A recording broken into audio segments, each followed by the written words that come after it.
Welcome to the NFN Radio News Podcast, brought to you by NotFakeNews.biz. I'm Bob Gaddy, editor and publisher of Not Fake News. Earth Day 2021 is 2 weeks from today, April 22nd. So I thought it'd be a great idea to look at some of the major developments that are taking place that will help to conserve our environment and protect our planet. One such development is the utilization of wind energy, something that Donald Trump belittled, saying windmills kill birds and can cause cancer. But President Biden, unlike Trump, recognizes the importance of our society moving away from reliance on fossil fuels, is willing to embrace technologies that can provide clean, renewable energy, and that includes wind power. And so late last month, he announced a major push to expand offshore wind, something that Europe has done for 3 decades now. We explored the potential and implications of this in our companion podcast, Tempo in the Times, which streams starting tomorrow. That podcast is the debut episode of former New Jersey Governor Jim Florio as guest host with Scott Raminger and me. And we interview a top expert in wind energy who is leading a special initiative designed to help the U.S. achieve its offshore wind potential. So take a listen to this preview from NotFakeNews.biz. You can listen to the entire podcast starting tomorrow on all major podcast channels. Just go to Tempo in the Times and you'll find it. So take a listen to Harnessing the Ocean's Wind, Power for America, from NotFakeNews.biz.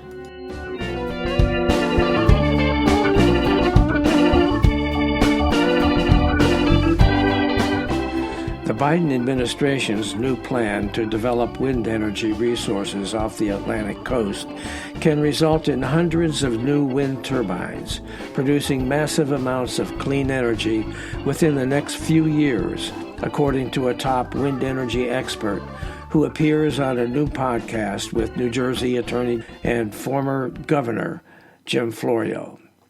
Chris Oleth, executive director of the Special Initiative on Offshore Wind, or SIOW, and a 15-year veteran in offshore wind energy, appears on the Tempo in the Times podcast that Florio co-hosts with myself and Scott Raminger of Nashville, Tennessee.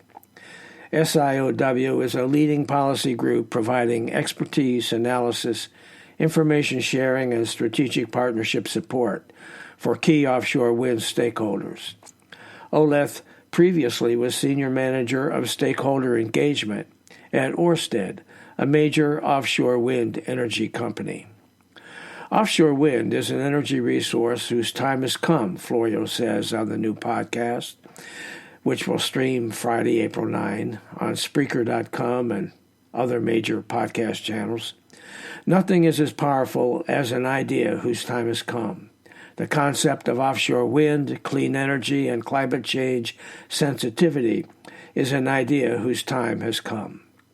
With strong support from the Biden administration, which has just launched a major initiative to develop wind energy off the Atlantic coast, Oleth says major new wind farms that can produce massive amounts of electric power can be in place within the next 4 or 5 years, and perhaps sooner. They will dramatically reduce reliance on fossil fuel while providing thousands of new good-paying jobs and boosting the economies of communities along the mid-Atlantic coast, she predicts. According to the White House, the administration's plan would generate 30 gigawatts of offshore wind power by the end of the decade, enough to power more than 10 million homes and cut 78 million metric tons of carbon dioxide emissions. This is a once-in-a-generation opportunity for port communities to have a new start, Oleth says. While more than a dozen leases for wind farms off the mid-Atlantic coast are already in place, Oleth explains that federal and state permitting requirements are substantial and time-consuming, and that concerns from entities ranging from the commercial fishing industry to tourism, the merchant marine industry, and even the U.S. Coast Guard must be resolved. SIOW, which is funded by a number of foundations, is working to build stakeholder support, says Oleth, adding that in addition to improving energy supply and boosting the local economies, offshore wind energy can play a major role in the battle against climate change, which directly impacts coastal communities with flooding and storm surges. On the podcast, Florio points out that public policy is shaping up to facilitate the development of wind power, noting that the Biden administration is much more inclined to be supportive, as the previous administration was fossil fuel-oriented. We need to help other users of the ocean to understand that offshore wind is a priority, says Oleth. The technology we know. The procurements are underway. The financing is solid. But the stakeholders are the issue. How we work that into what's already happening in the ocean is the key. Developers, such as her previous employer, Ørsted, lease the areas for 25 to 30 years, and Olaf says there are between 14 and 17 lease areas already let. So they are ready to build once they get permitted, Olaf explains.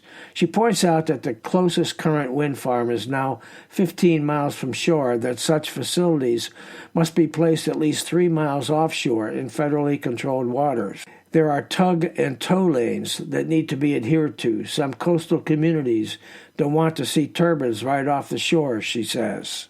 However, both Oleth and Florio explain on the podcast that they each have visited offshore wind turbines and marveled at their quietness and efficiency, adding that major environmental organizations, including the Audubon Society and National Wildlife Federation, are on board.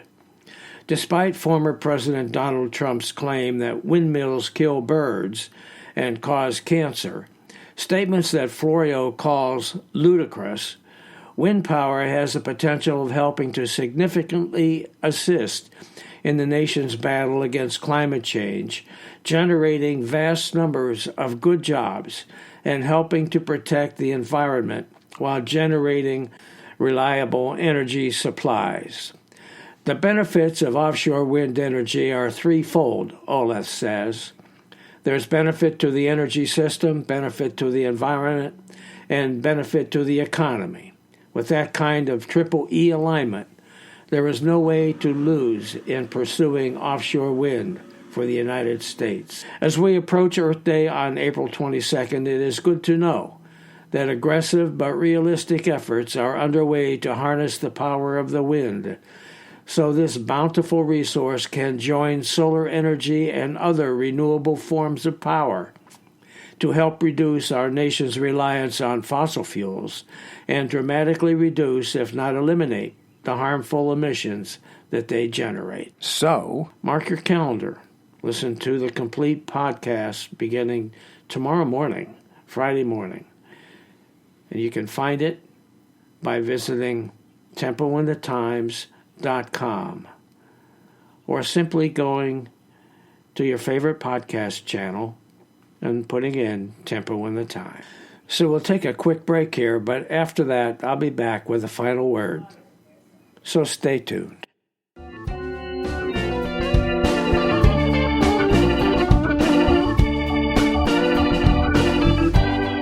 Hey guys, thanks for listening. Hope you enjoyed this podcast. It'd be great if you'd follow NFN Radio News so you don't miss an episode. Just look for NFN Radio News at Spreaker.com and click on my picture. And check out NotFakeNews.biz too, where you'll find new material just about every day by some excellent writers with perspectives on a whole range of topics. You can sign up as a member at NotFakeNews.biz. And of course, it's all free. Also, let your friends know about this podcast and about NotFakeNews.biz. Our goal is to be informative and entertaining as we comment on the latest developments in the news, with just a little lean to the left. And don't forget to check out Tempo in the Times. Like I said, it's our new podcast with co-host Scott Raminger, and every other week, Governor Jim Florio. Streaming right now on major podcast platforms. is a great episode with best-selling political thriller writer Rick Poland. And tomorrow, the wind energy episode that we've just discussed will be available. So to learn more and for easy access to all those episodes, just visit tempointhetimes.com. Meanwhile, thanks for listening. This is Bob Gaddy signing off for NFN Radio News and NotFakeNews.biz.